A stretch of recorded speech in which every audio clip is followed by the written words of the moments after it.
மனுஷர்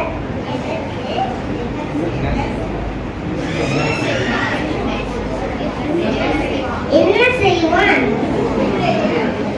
எபிரேயர் 13:6.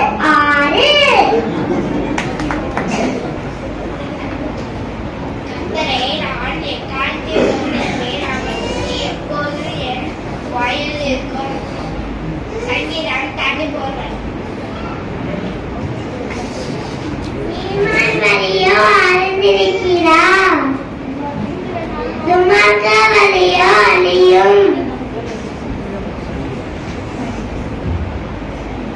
மனுஷகுமாரன் கெட்டு போனதை ரட்சிக்க வந்தார்.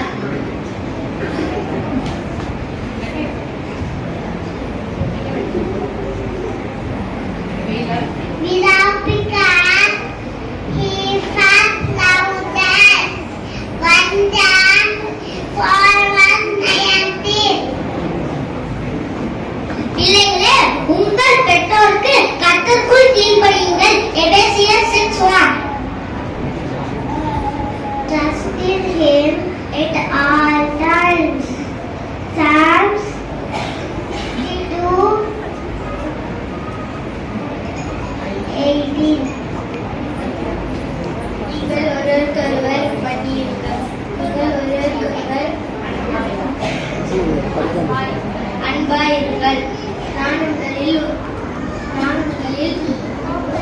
அன்பாயிருக்கிறது போல நீங்களும் ஒருவரில் ஒருவர் அன்பாயிருங்கள். யோவான்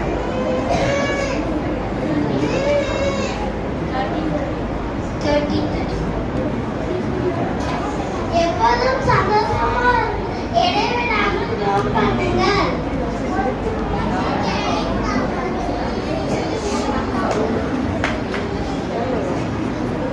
ஆபத்து நாட்களிலே கர்த்தர் உமது ஜெபத்தை கேட்பாராக.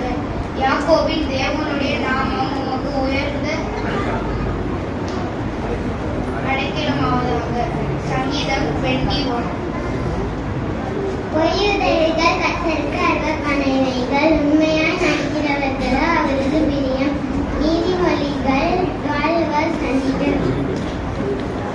தேவன் தம்மை நோக்கி இரவும் பகலும் கூப்பிடுகிறவர்களாகிய நம்மால் தெரிந்து கொள்ளப்பட்டவர்களின் விஷயத்தில் நீடிய பொறுமையுள்ளவராய் இருந்து அவர்களுக்கு நியாயம் செய்யாமல் இருப்பாரோ? லூக்கா 18:7. சங்கீதம் 91:1.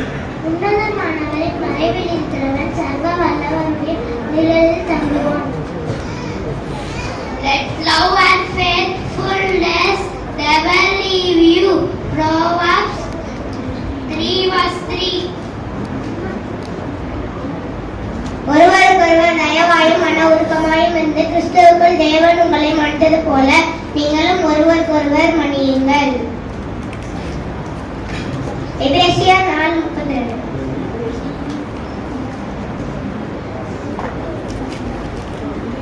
தேவனுடைய வார்த்தை ஜீவனும் வல்லமையுள்ளதாயும் இருபுறமும் கருக்குள்ள எந்த பட்டயத்தினாலும் கற்கானதாயும் ஆத்மாவையும் ஆவியையும் கணுக்களையும் மூளையும் பிரிக்கத்தக்கதாக உருவகுத்துகிறது. இருதயத்தின் யோசனைகளையும் பிரிவுகளையும் பகலடிக்கிறதையும் பிரிக்கிறது. எபிரேயர் 4:12. ஜீவனை பார்க்கிலும் உமது கிருபை நல்லது என உதடுகளால் உம்மை துதிக்கும். சங்கீதம் 63:3. உமக்கு பிரியமானதை செய்ய எனக்கு போதித் தருளும். நீரே என் தேவன். உம்முடைய நல்ல ஆவி என்னை செம்மையான வழியிலே நடத்துவாராக. கர்த்தாவே, உம்முடைய நாமத்தின் நிமித்தம் என்னை உயிரையும் உம்முடைய நீதியின்படி என் ஆத்துமாவை இறுக்கத்திற்கு நீங்களாக்கிவிடும். சங்கீதம் 143:10-11. Oh, give thanks to the Lord for his good, for his mercy endures forever. Let the redeem the Lord say so, whom he has redeemed the hands of the enemies. Psalms 107:1-2.